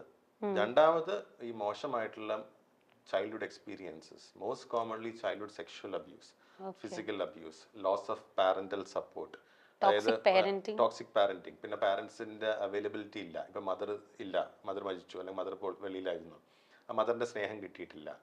അങ്ങനത്തെ കുറേ ഇഷ്യൂസ് വരുമ്പോഴാണ് ഈ ഒരു ബോർഡർ ലൈൻ പേഴ്സണാലിറ്റി ഉണ്ടാകുന്നത്. പക്ഷെ ബോർഡർ ലൈൻ പേഴ്സണാലിറ്റിയുടെ ഒരു പ്ലസ് പോയിന്റ് എന്ന് പറഞ്ഞു കഴിഞ്ഞാൽ പ്രായം കൂടുന്തോറും ആൾക്കാർക്ക് ഒരു ജിത്തും വരും, ഒരു മെച്യൂരിറ്റി വരും. എബവ് 40 years ബോർഡർ ലൈൻ പേഴ്സണാലിറ്റിയുടെ സിംറ്റംസ് അത്ര സിഗ്നിഫിക്കൻ്റ് ആവാറില്ല. ഞങ്ങൾ റിട്ടയർഡ് ഹേർട്ട് ബോർഡർ ലൈൻ എന്നൊക്കെ പറയും തമാശയ്ക്ക്. കാരണം ആ സിംറ്റംസിന്റെ സിവിയറിറ്റി കുറയും, ആൾക്കാർക്ക് ഒരു മീനിങ് ഫുൾ ലൈഫ്, വലിയ പ്രശ്നങ്ങളില്ലാതെ, അല്ലെങ്കിൽ അവരുടെ ലൈഫ് റോളർ കോസ്റ്റർ പോലെ ഇമോഷൻസ്. അപ്പൊ ആ ഒരു ഇതൊക്കെ മാറി ശാന്തമായിട്ട് നോർമൽ ലൈഫ് ലീഡ് ചെയ്യാൻ പറ്റും. ഈ ബോർഡർ ലൈൻ പേഴ്സണാലിറ്റിയുള്ള ആൾക്കാർക്ക് കൂടുതൽ മാനസിക രോഗങ്ങൾ വരാനുള്ള ചാൻസസും കൂടുതലാണ്. അതായത് ചില പേഴ്സണാലിറ്റീസ് ചില മാനസിക രോഗങ്ങൾക്ക് നല്ല വളക്കൂറുള്ള മണ്ണ് പോലെയാണ്. ബോർഡർ ലൈൻ പേഴ്സണാലിറ്റി ഉള്ള പേഷ്യൻസ് ഡിപ്രഷൻ വളരെ കൂടുതലാണ്, ബൈപോളാർ ഡിസോർഡറും വളരെ കൂടുതലാണ്, ആങ്സൈറ്റിയും വളരെ കൂടുതലാണ്, സബ്സ്റ്റൻസ് അബ്യൂസും വളരെ കൂടുതലാണ്. ഇത് 4 വളരെ കൂടുതലാണ്. ഇനി നമുക്കൊരു സെഗ്മെന്റിലേക്ക് പോവാം. സെഗ്മെന്റ് എന്ന് പറയുന്നത് വേർഡ്സ് ഇൻ സൈക്കോളജി ആണ്. ഓക്കെ, അപ്പൊ ഇതിൽ ഞാൻ കുറച്ച് വേർഡ്സ് പറയും, അതിൽ നിങ്ങൾ ഡിഫൈൻ ചെയ്താൽ മതി എന്താണെന്നുള്ളത്. First thing, OCD in thoughts. നമുക്കറിയാം OCD എന്ന് പറയുമ്പോൾ എല്ലാവരും ഹൈജീനിക് കാര്യങ്ങളെ നോക്കുള്ളൂ, അല്ലാതെ അവർക്ക് അറിയില്ല OCDയിൽ വേറെ എന്തെങ്കിലും ഡെഫിനിഷൻ ഉണ്ടോ എന്നുള്ളത്. So what is OCD in thoughts? ഈ OCD എന്ന് പറയുന്ന ഒബ്സസീവ് കമ്പൾസീവ് ഡിസോർഡർ. ഒബ്സഷൻ എന്ന് പറയുന്നതാണ് ഈ തോട്ട്സ് എന്ന് പറയുന്നത്. അതായത് abnormal involuntary thoughts or images. ഇപ്പോൾ ഒരു ചിന്ത തന്നെ മനസ്സിൽ വരണം എന്നില്ല, അതൊരു ഇമേജറി ആയിട്ടാവാം, അല്ലെങ്കിൽ വേറെ എന്തെങ്കിലും ഒരു പ്രവൃത്തി ചെയ്യുന്നത് പോലെ ആവാം. ഇപ്പോൾ എക്സാമ്പിൾ പറഞ്ഞു കഴിഞ്ഞാൽ തോട്ട്സ് ആണ്, ഇപ്പോൾ എൻ്റെ കൈ വൃത്തിയല്ല, അണുക്കളുണ്ട്, അപ്പൊ അതാണ് ഞാൻ പോയി കഴുകുന്നത്. ഈ കഴുകുന്ന പ്രവൃത്തിയാണ് കമ്പൽഷൻ. ഈ ഒബ്സസീവ് തോട്ട് വരുമ്പോൾ എനിക്ക് ആങ്സൈറ്റി ബിൽഡപ്പ് ആവും. ആ ആങ്സൈറ്റി മാറാനായിട്ടാണ് ഞാൻ ഈ കമ്പൽസീവ് ആക്ട് ചെയ്യുന്നത്. അതാണ് OCD. മനസ്സിലായി? ഏറ്റവും കോമൺ ആയിട്ടുള്ളതാണ് ഈ obsessive cleanliness or fear of contamination. ഈ ഒബ്സസീവ് ഇമേജറീസ് വരും. അതിന്റെ എക്സാമ്പിൾ ഞാൻ പറയാം. നമ്മളിപ്പോൾ അമ്പലത്തിലോ പള്ളിയിലൊക്കെ പോയി പ്രാർത്ഥിക്കുന്ന സമയത്ത് നമ്മൾക്ക് ആ വിഗ്രഹത്തിന്റെ മുകളിലോ അല്ലെങ്കിൽ ദൈവത്തിന്റെ അതിന്റെ മുകളിലോ നമ്മൾ ഈ തുപ്പുന്നതായിട്ടോ നമ്മൾ എന്തെങ്കിലും മോശം പ്രവൃത്തികൾ ചെയ്യുന്നതായിട്ടോ നമുക്ക് തോട്ട് വരും. അപ്പൊ നമ്മൾ അയ്യോ ഞാൻ അങ്ങനെ ചിന്തിച്ചല്ലോ, എനിക്കത് പാപം വരും, ദൈവകോപം വരും എന്ന് പറഞ്ഞിട്ട് ഞാൻ ഒരു 100 പ്രാവശ്യം പ്രാർത്ഥിക്കണം, എന്നാൽ മാത്രമേ ആ പാപം മാറുള്ളൂ. അല്ലെങ്കിൽ 50 പ്രാവശ്യം ഞാൻ തൊട്ട് ഇത് ചെയ്യണം, അങ്ങനെ ചെയ്യണം. അതാണ് കമ്പൽസീവ് ആക്ട് എന്ന് പറയുന്നത്. അപ്പൊ ഇമേജറി ആണ് ഒരു ഇത്. മൂന്നാമത്തത് നമുക്ക് എന്തെങ്കിലും പ്രോസസ്സ് ചെയ്യണം എന്നുള്ള എർജ് വരും. ഈ 3 രീതിയിലാണ് ഒബ്സഷൻസ് ഉണ്ടാകുന്നത്. അപ്പൊ എല്ലാ ഒബ്സഷൻസിനും ഈ കമ്പൽസീവ് ആക്ട് ഉണ്ടാവണം എന്നില്ല. ഈ കമ്പൽസീവ് ആക്ട് പറയുന്നത് ഈ തോട്ട് വരുമ്പോൾ ഉണ്ടാകുന്ന ആങ്സൈറ്റി കുറയ്ക്കാനുള്ള പ്രവൃത്തിയാണ്. ഓരോ പ്രാവശ്യം നമ്മൾ ഒബ്സഷൻ വരുമ്പോൾ കമ്പൽഷൻ ചെയ്യുമ്പോൾ ആ ഒബ്സഷൻ ഒന്നുകൂടെ ഒന്ന് റീഇൻഫോഴ്സ് ചെയ്യുക, അപ്പോൾ ഒന്നുകൂടെ അത് കൂടുക. നമ്മൾ ആ കമ്പൽഷൻ ചെയ്യാണ്ടിരുന്നു കഴിഞ്ഞാൽ അത് ഓക്കെയാണ്. ഇപ്പൊ ബിൽട്ട ചോദിച്ചതുപോലെ ഈ ഒബ്സഷൻസ് മാത്രം പ്ലെയിൻ ഒബ്സഷൻസ് അത് ഞങ്ങൾ പ്യുവർ എന്ന് പറയും, അതായത് പ്യുവർ ഒബ്സഷൻസ്. അപ്പൊ അതിൽ ഈ ഒബ്സഷൻ ഈ ചിന്തകൾ മാത്രം മനസ്സിലിങ്ങനെ വന്നുകൊണ്ടിരിക്കും. അതിന് ഒബ്സസീവ് റൂമിനേഷൻസ് എന്ന് പറയും. ഒരു ബേസിക് ഒരു കോമൺ എക്സാമ്പിൾ പറഞ്ഞു കഴിഞ്ഞാൽ അത് അത്ര സിവിയർ അല്ല. ഇപ്പൊ ഞാൻ ഇന്നിപ്പോ എക്സാമിന് പോയിക്കൊണ്ടിരിക്കുക, ഞാൻ കാറിലാണ് പോകുന്നത്, പാട്ട് കേട്ടോണ്ടിരിക്കുക. ഞാൻ ക്ലാസ്സിൽ കയറി എക്സാം ഹാളിൽ കയറി പേപ്പർ കിട്ടിയിട്ട് എന്റെ മനസ്സിലെ പാട്ട് അതാണ് ഈ പ്യുവർ എന്ന് പറയുന്ന ഒബ്സസീവ്. ഈ ഒബ്സസീവ് കമ്പൽസീവ് സിംറ്റംസ് എന്ന് പറയുന്നത് ഭയങ്കര കോമൺ ആണ്. റോഡിൽ കൂടെ പോകുന്ന 4 പേജ് എടുത്താൽ ഒരാൾക്ക് അതിന്റെ സിംറ്റംസ് ഉണ്ട്, അത്രയ്ക്ക് കോമൺ ആണ്. പക്ഷെ എല്ലാവർക്കും അതിന്റെ ചികിത്സ ആവശ്യമില്ല. ഇത് വല്ലാണ്ട് നമ്മുടെ ടൈം അനാവശ്യമായിട്ട് വേസ്റ്റ് ആക്കുമ്പോൾ അല്ലെങ്കിൽ നമ്മൾക്ക് തന്നെ അതുകൊണ്ട് ഭയങ്കര ഡിസ്റ്റർബ്. ഇപ്പൊ കഴുകി മൊത്തം തൊലിയൊക്കെ പോയി, അല്ലെങ്കിൽ നമുക്ക് ടൈമിൽ എവിടെയും പോകാൻ പറ്റുന്നില്ല, വീട്ടിലെ വെള്ളത്തിന്റെ ഉപയോഗം ഭയങ്കര കൂടുതൽ, നമ്മളുടെ എല്ലാ കാര്യങ്ങൾ കൊണ്ടും ബുദ്ധിമുട്ട്, നമ്മളെ കൊണ്ട് വേറെ നമ്മുടെ കൂടെ ജീവിക്കുന്ന ആൾക്കാർക്കും ബുദ്ധിമുട്ട് വരുമ്പോഴാണ് ട്രീറ്റ്മെന്റ് എടുക്കേണ്ടത്. ചില ഒരാൾക്ക് ആക്ച്വലി വർക്ക് പ്ലേസിലായിരുന്നു കൂടുതലുണ്ടായിരുന്നത്, ആൾക്ക് ഫയൽ കൗണ്ട് ചെയ്തിരിക്കണം. എല്ലാ ദിവസവും ഒരു 10 times ഫയൽ കൗണ്ട് ചെയ്യും. അല്ലല്ല, അത് ഒരു 9 കഴിഞ്ഞ ചെയ്തേ പറ്റൂ. അല്ലെങ്കിൽ പുള്ളി ഫോട്ടോ എടുത്തിട്ട് പോകും വീട്ടിൽ വെച്ചിട്ട് ബാക്കി കൗണ്ട് ചെയ്യാനായിട്ട്. അങ്ങനെ വരെ സിഗ്നിഫിക്കന്റ് വരും. കാരണം അത് തെറ്റുണ്ടോ, ആ ഫയലിന്റെ നമ്പർ ശരിയാണോ എന്ന് അറിയാം. പുള്ളി ഫോട്ടോ എടുത്തിട്ട് വീട്ടിൽ പോയിട്ട് അത് വീണ്ടും ചെക്ക് ചെയ്യും, ശരിയല്ലേ എന്ന്. ഓക്കെ, അപ്പൊ അതൊരു ഒബ്സഷൻ കൂടിയാലാണ് നമുക്ക് തോട്ട്സ് എന്ന് പറയുമ്പോൾ ഇനി ശരിയാണോ തോട്ടാണ്. അത് കൗണ്ട് ചെയ്യുന്നതാണ് കമ്പൽഷൻ. കൗണ്ട് ചെയ്യുമ്പോൾ അത് വീണ്ടും ഒബ്സഷൻ ഒന്നും കൂടി റീഇൻഫോഴ്സ് ചെയ്യാണ്. അപ്പൊ വീണ്ടും ആൾക്ക് വരാൻ തുടങ്ങും, ശരിയല്ലേ. ഓക്കെ, അപ്പൊ ഈ OCD ഇൻ തോട്ട്സിൽ വരുന്നതാണോ എന്ന് എനിക്കറിയില്ല. ബട്ട് നമ്മൾ വണ്ടർലേ പോയപ്പോൾ നമ്മളുടെ ഫ്രണ്ട് നമ്മൾ ഏറ്റവും ഹൈറ്റിൽ പോയിട്ട് താഴേക്ക് ഇറങ്ങുന്ന ഒരു സംഭവമില്ലേ, ഹൈറ്റിൽ വന്നപ്പോൾ എൻ്റെ അടുത്ത് ആള് പറഞ്ഞു എനിക്ക് താഴെ ചാടാൻ തോന്നുന്നു. അതെന്ത് രോഗം? അതൊരു ഡിസോർഡർ അല്ല, അതും ഒരു ഒബ്സസീവ് സിംറ്റം ആണ്. നമ്മൾ ഹൈറ്റിലുള്ള പോകുമ്പോഴത്തേക്കും ഫ്ലാറ്റിന്റെ ബാൽക്കണിയിലൊക്കെ പോകുമ്പോഴത്തേക്കും റെയിലിംഗിൽ പിടിക്കുമ്പോൾ നമ്മുടെ കാല് ലൈറ്റ് ആവുന്ന പോലെ തോന്നും. നമ്മൾ ചാടി പോവോ ചാടുവോ എന്ന ചിന്ത മാത്രമേ വരുള്ളൂ. അങ്ങനെ ആരും ചാടിയിട്ടില്ല. ബട്ട് അങ്ങനെ ചിന്ത വരുന്ന ഒരുപാട് പേര് എനിക്കറിയാം. നമുക്ക് വലിയ ഹൈറ്റിൽ നിൽക്കുമ്പോൾ താഴെ ചാടി എന്തായിരിക്കും ലൈക്ക് അങ്ങനെ ചിന്തിക്കുന്നവരോട്. അപ്പൊ അതൊരു അതൊരു രോഗാവസ്ഥ അല്ല നമുക്ക് തോന്നിയാണ്. അല്ല ആക്ച്വലി എനിക്കായിരുന്നു അങ്ങനെ തോന്നിയത്. ഇനിയിപ്പോ ഒരു ഡിസോർഡർ ആണെന്ന് ഓർത്താ ഞാൻ ചോദിക്കാം. അത് നമുക്ക് അതൊക്കെ ഞാൻ പറഞ്ഞ obsessive symptoms very common. Common, protein പോകുന്ന 4 പേജ് എടുത്താൽ ഒരാൾക്ക് അതിന്റെ സിംറ്റംസ് ഉണ്ട്. എല്ലാം ചികിത്സ ആവശ്യമില്ല. Okay. നമുക്ക് ഇപ്പൊ ചില ആൾക്കാർ പറയും കുട്ടികൾ എടുക്കുമ്പോഴത്തേക്കും ഇപ്പൊ നമ്മൾ കുട്ടികളെ വലിച്ചെറിയോ, ചെറിയ കുട്ടികളെ നമ്മൾ തറയിൽ ഇടുവോ, പക്ഷെ നമ്മൾ ഒരിക്കലും ചെയ്യില്ല. നമുക്ക് അത്ര ഇഷ്ടമുള്ള കുട്ടികളാണല്ലോ. പക്ഷെ അങ്ങനെ തോട്ട് വരുമ്പോൾ നമുക്ക് ബുദ്ധിമുട്ട് വരും. Okay, thank you. Next one, narcissism. It's A very very common topic അല്ലേ? അത് എനിക്ക് തോന്നുന്നത് വർക്ക് പ്ലേസിലാണെങ്കിലും നമ്മളുടെ സൊസൈറ്റിയിലാണെങ്കിലും ഒക്കെ അങ്ങനെയുള്ള ആൾക്കാരുണ്ടാവും. ആസ് എ സൈക്കാട്രിസ്റ്റ് നിങ്ങൾ രണ്ടുപേരും ഇങ്ങനെയുള്ളവരെ ചികിത്സിച്ചിട്ടുണ്ടോ? നാർസിസ്റ്റിക് ആയിട്ടുള്ള നാർസിസിസ്റ്റിക് പേഴ്സണാലിറ്റി എന്ന് പറയും. ഈ നാർസിസിസം എങ്ങനെ വന്നു? ഈ നാർസിസിസ്റ്റിക് എന്ന് പറയുന്ന ആ വേർഡ് വന്നത് ഒരു ഗ്രീക്ക് മൈത്തോളജിക്കൽ ക്യാരക്ടറിൽ നിന്നാണ്. ഒരു ഹണ്ടർ ഉണ്ടായിരുന്നു, ആളുടെ പേരാണ് നാർസിസസ്. അതാണ് ആളുടെ പേര്. അയാൾ എന്താന്ന് വെച്ച് കഴിഞ്ഞാൽ അയാളുടെ ബ്യൂട്ടിയിൽ ഭയങ്കര എൻഗ്രോസ്ഡ് ആയിരുന്നു. എനിക്കാണ് ഈ ലോകത്ത് ഏറ്റവും കൂടുതൽ സൗന്ദര്യം. പുള്ളി ഒരു വെള്ളത്തിന്റെ പോണ്ടിന്റെ അവിടെ ചെന്നിട്ട് വെള്ളത്തിൽ നോക്കിയിരുന്നു. ആളുടെ ബ്യൂട്ടി തന്നെ കണ്ട് അഡ്മയർ ചെയ്തതാ. മരിക്കുന്ന വരെ അങ്ങനെ തന്നെ ഇരുന്നാണ്. അതാണ് ആളുടെ കഥ. അപ്പൊ ആ ഒരു പേഴ്സണൽ ഇതിനെപ്പറ്റി ഭയങ്കര ഒരു സെൽഫ് ഇൻഫ്ലേറ്റഡ് ഒരു വർത്ത്, ഇൻഫ്ലേറ്റഡ് സെൽഫ് എസ്റ്റീം.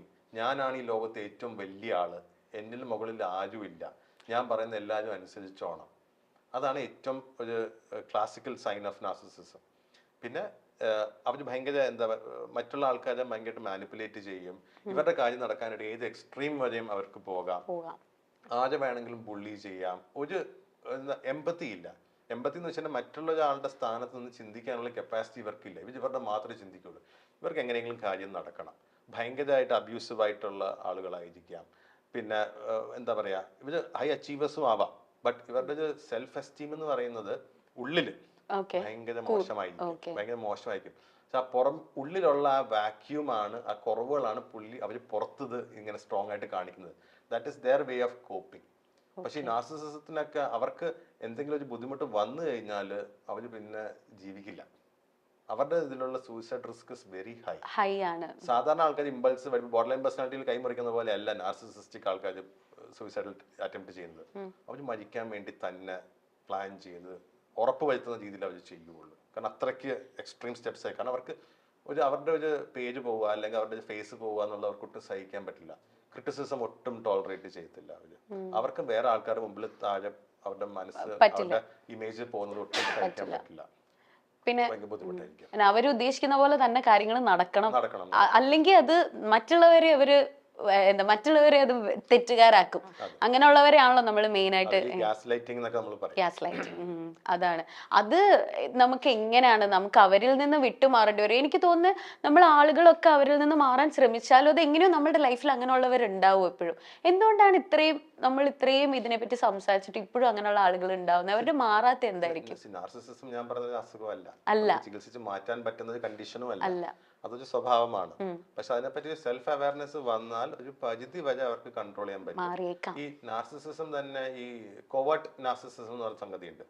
അതായത് ഈ ചില ലക്ഷണങ്ങൾ നമ്മുടെ ഉള്ളിൽ ഒതുക്കി വെച്ചിരിക്കുക, പക്ഷെ അത് പുറത്തൊരിക്കലും നമ്മൾ കാണിക്കില്ല. ചിലപ്പോൾ എനിക്ക് കോവേർട്ട് നാർസിസിസം ഉണ്ടാവാതിരിക്കാം. ബട്ട് അത് എന്തെങ്കിലും ക്രൈസിസ് വരുമ്പോൾ മാത്രമേ എൻ്റെ സിംറ്റംസ് പുറത്ത് വരുള്ളൂ. പിന്നെ എനിക്ക് എന്തെങ്കിലും ഡിപ്രഷൻ അങ്ങനെ എന്തെങ്കിലും ലഹരി വസ്തുക്കളുടെ ഉപയോഗം എന്തെങ്കിലും വന്നു കഴിഞ്ഞാലും എൻ്റെ നാർസിസിസ്റ്റിക് ട്രേറ്റ്സ് പുറത്ത് വരാം. അത് ഉപയോഗിക്കാത്ത സമയത്ത് ഞാൻ നോർമൽ ആയിരിക്കാം ചിലപ്പോൾ. അതെ, ഈ നാർസിസ്റ്റിക് ആയിട്ടുള്ള ആൾക്കാരിൽ ഒബ്സസ്ഡ് ആയിട്ടുള്ള ആൾക്കാരെ എനിക്കറിയാം.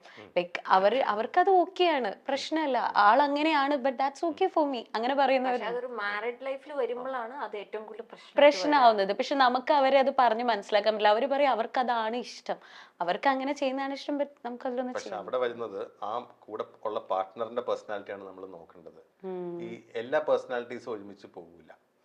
അതായത് ഇപ്പൊ നാർസിസിസ്റ്റിക് പേഴ്സണാലിറ്റി ഉള്ള ആൾക്ക് വേറൊരു നാർസിസിസ്റ്റിക് പേഴ്സണാലിറ്റി ഉള്ള ആളെ ടോളറേറ്റ് ചെയ്യാൻ പറ്റില്ല. എന്റെ അത്രയും വലിയ ആവണോ പറ്റില്ല. പക്ഷെ നാർസിസിസ്റ്റിക് പേഴ്സണാലിറ്റിയുടെ പാർട്ട്ണർ ഭയങ്കര ഡിപ്പെൻഡന്റ് പേഴ്സണാലിറ്റി ഉള്ള ആളായിരിക്കാം. ഇമോഷണലി ആ ആളിൽ ഡിപ്പെൻഡന്റ് ആയിട്ടുള്ള ആളുകളായിരിക്കാം. ഒരു പ്രതിരോധ ശേഷി ഇല്ലാത്തൊരു ആളായിരിക്കാം. ഇപ്പൊ എക്സാമ്പിൾ ഇപ്പൊ നാർസിസിസ്റ്റിക് ആൾക്കാർ പറയും, അതായത് ഒരു കൈ കൊണ്ട് ഭക്ഷണം കൊടുക്കും, മറു കൈ കൊണ്ട് തല്ലും, അബ്യൂസ് ചെയ്യും. പക്ഷെ എന്നാലും അവർ ഇട്ടിട്ട് പോവില്ല.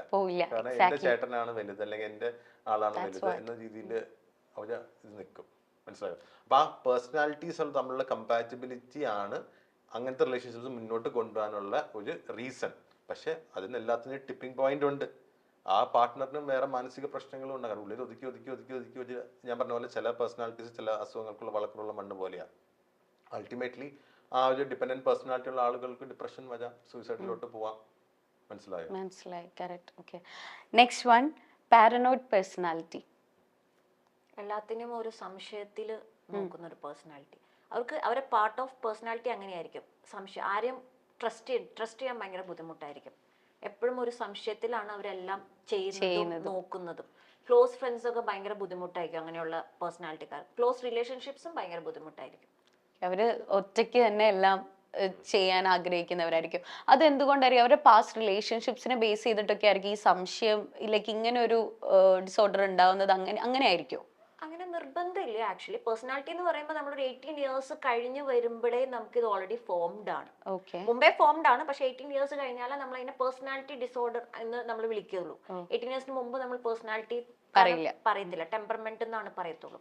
അപ്പൊ 18 ഇയേഴ്സ് മുതലേ അവർ അങ്ങനെയായിരിക്കും നമുക്ക് പറയുമ്പോൾ. അത് ഒരു ഇതിന്റെ ബേസ് ചെയ്തിട്ട്, അതായത് സംശയം ഉണ്ടായ ഒരു ലൈഫിൽ അങ്ങനെ ഇൻസിഡന്റ് ഉണ്ടായതിന്റെ ബേസ് ചെയ്തിട്ട് അങ്ങനെ ആവണമെന്ന് നിർബന്ധമില്ല. Okay, attention seeking character.